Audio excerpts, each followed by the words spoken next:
Hello everyone, welcome to Madhouse. We have purchased an AU.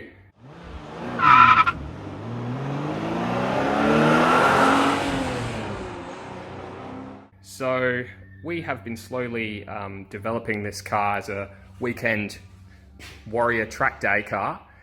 It's been going really well. I'll show you some footage on what we've been doing on the track just now.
Since we've purchased the car, we've obviously done those normal things you do, keeping things up to date and fresh and new. So we've done the K&N air filter, spark plugs, overflow bottle. We currently got the radiator out. We're doing a bit of a fluid flush and double checking everything's okay with the radiator. We are also doing a Series 2 front end conversion. As you know, the Series 1 brakes are not great. So over here we've got the Series 1 rotors, hubs. We got the Series 2 end laid out, ready to go. We are just, getting some bits and pieces together. We're pressing in some ball joints and stuff like that. And I'll show you what else we've been doing. So we got this awesome little race seat that's going to be popped in. Hopefully today, we'll see how it goes and show you what else has been done. Just hop in. So we've got an aftermarket temp gauge that's been put there. Stereo as well, hooked up at the back with some speakers, and we got Terry, who's taking care of the rear boot. So as you know, these boots can rust out really bad. So as you can see, we're kind of in the middle of getting it all sorted and ready to go. But today we'll be doing just a rear pad change. Obviously the track days take their toll, and these pads are pretty much gone. And we'll also just be doing a oil change on the diff as well. Run you through that. When we purchased the car, we were lucky enough to have these thrown in. They're rotors, 18 by 9.5. I believe they're the Titan R's. So they're a really cool looking wheel, and they came with these amazing full slick Pirellis that we use on the rear. And we're just using some, Bridgestone Potenzas on the front, and obviously we got the Tickford stockies that came with it, which are really cool. We've also slapped some Pirelli Dragon Sports on them as well, and they're a great all-round tyre, especially in the wet. If you head to a track day and you're using these slicks, you're going to have a bad time. So we just have the Pirelli Dragon Sports just in case there's a little bit of rain forecast, just to get you out of trouble. And at least make sure you're going to have a safe day and not spin out. So yeah, we'll run you through a few things now and keep you posted with any developments with the AU. So guys, we're just putting some Benedict's General CTs on the back. Remember, this is a budget track car, so we're not looking to break the bank, just to have some fun on the weekends. So we're going to put some Generals on the back because, they're kind of a very good, reliable brand, but they don't necessarily break the bank. And, they're putting on the rears, so they're going to last a long time. And with the type of driving that we're doing, it's not too high demand driving. Yeah, I'll just run you through this. I've loosened these caliper bolts. I'll pop this open in a moment. I've popped it out, guys. So as you can see, I'll just take these off, and look at that, nothing. Some uneven pad wear there, which is not great, but hopefully a wheel alignment will kind of fix that up. But as you can see, there was literally nothing left on this, so we're quite lucky we were able to get it home without these T2 rotors getting damaged. Obviously the new pair will have a lot more meat and last a lot longer.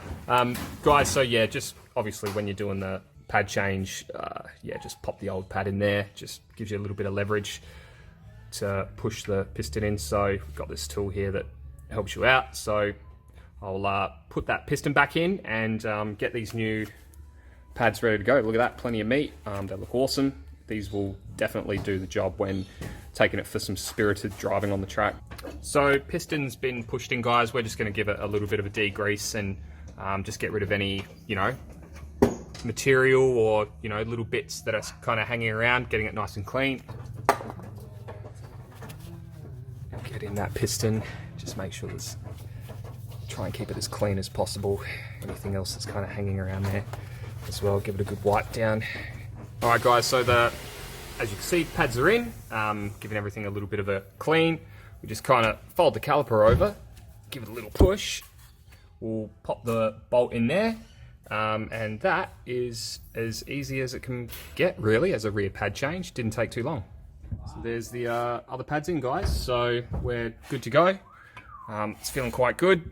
It's catching, which is nice. Whenever you're doing a pad change, just make sure to bleed the system. It's better to have 2 people do it, just to make sure there's no like leftover air bubbles. If you don't flush the system, you run the risk of, obviously, you know, these heat up over time, even with normal driving, but on a track, they heat up a lot.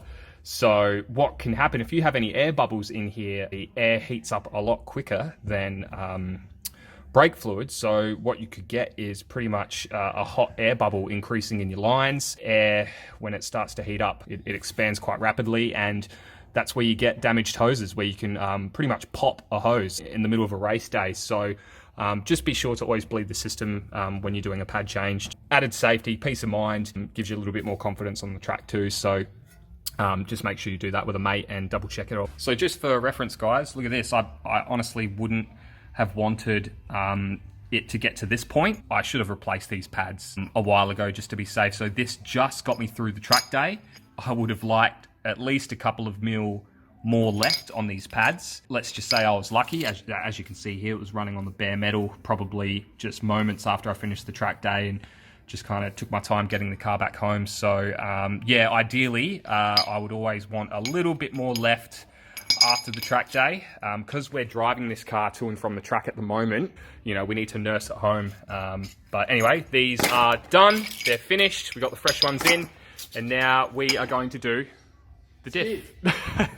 Yeah, the diff for skids. So we've just pulled that apart. Quite an easy job. While it's out, we actually might give it a bit of a clean up. Can't really see too many massive cracks, just kind of your general wear and tear. So that'll be a closer inspection. But yeah, now that it's off, we got, you know, clear access. We can take the rear off. We've JB welded the bolt on, so now we've actually got a new housing from the wreckers. We're going to put the new housing on. It's going to be way more reliable. And at the same time, good to degrease, take a look at what's happening in there, just to make sure there's, you know, nothing too concerning, that everything is where it should be. And yeah, just a good opportunity to get it all nice and clean. So guys, that bolt is loose now. I'm just gonna take it out and watch this diff oil flow. So that looks really nice. I'm really happy with that. First oil change we did, it was just awful. Black, crusty. It's good to see it's running out clear. You can see through it. So that is a good sign that everything is looking good there. But obviously we'll know more once the whole housing comes off. So we'll do that shortly. So Terry's just banging away, just trying to get a little bit of leverage and kind of break that seal. So yeah, well done, Terry. We've managed to pry it off. So we've got it off those dowels just with a little bit of persuasion and a trusty flathead. There she goes. 411s. So, as you can see, she's looking a bit dark. We'll give that a degrease, check it over, make sure everything's okay. And yeah, Terry, if you could just pass us that. It's good. The inside's looking quite clean. As you can see, a lot of the soot and, you know, crap has made its way down the bottom. But as you can see before, like, the oil was quite clear when it came out, which is a great sign. Yeah, that's the bolt there. As you can see, you got a little bit of JB Weld poking through there. So that bolt is pretty much finished. We didn't want to risk it, and this thing was absolutely cheap as chips from the... It was actually $9. $9 from the wreckers, so you really can't go wrong, you know, to risk it. So, yeah, we'll just give it a degrease. I'll climb in under the car, show you how the diff is looking, and get this job done. So here's the new housing, guys. I've given it a, you know, a good scrub, gave it a good degrease, just to get all the gunk and stuff out of it, given the sides a scrub to make sure the surface is quite flat.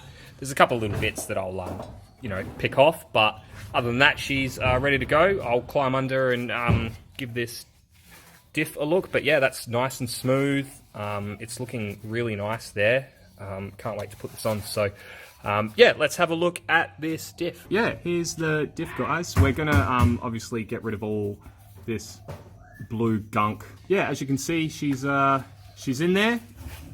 Everything doesn't look too bad. It's looking pretty healthy. Great opportunity to get your diff clean, get all the excess oil out. Look at all that, just absolutely gross. Here's how it's going, guys. So we're just, you know, degreasing it bit by bit, giving it a good spray, giving it a moment to kind of drain and get any, you know, nasty bits out of there. Break time. All right, guys, so yeah, we've slapped that housing on. As you can see, we've just added a bit of goo. It's better to have a little bit more than not enough. We could just wipe that away. Yeah, so we'll just let it set. You know, there's no rush to get the oil in because the car's on jack stands, as you can see, chopped it up. So yeah, no rush. We'll let it dry, and when we're kind of ready to get it going, we'll pop some oil back in. Yeah, guys, so that's bolted in, other side's bolted in. Terry's just doing the center. And we're all good. So that's Rounded. rounded, never to move again. So yeah, that's the main jobs for today. I reckon we'll do a once more around the car, make sure we didn't miss anything. But yeah, time for beers.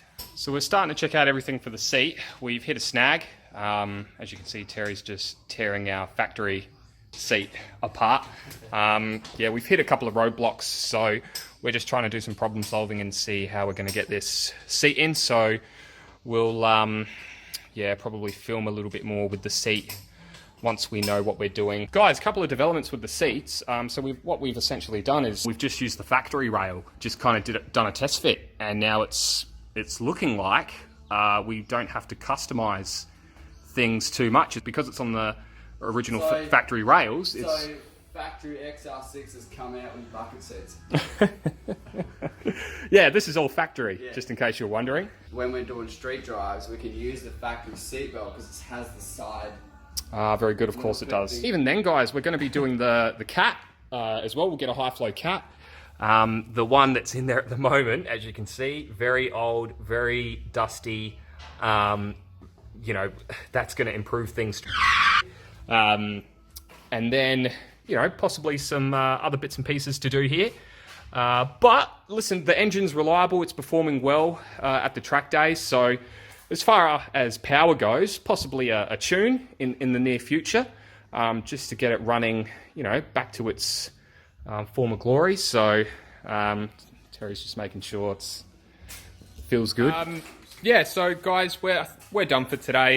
You know, rear pads, did the new diff housing, obviously slowly chipping away at the front end conversion.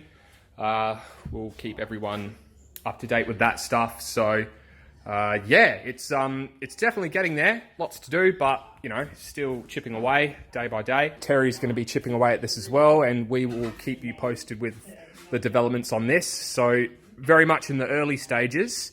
However, lots planned, and I think there'll be more videos to come soon about how this build's going to be tracking and what the plan is moving forward. And as you can see, there's plenty of stuff laid out, ready to go. Plenty of manual gearboxes for it. No doubt you'll be snapping a few tail shafts. So yeah, we'll keep everyone posted on the Skyline build and the AU Falcon.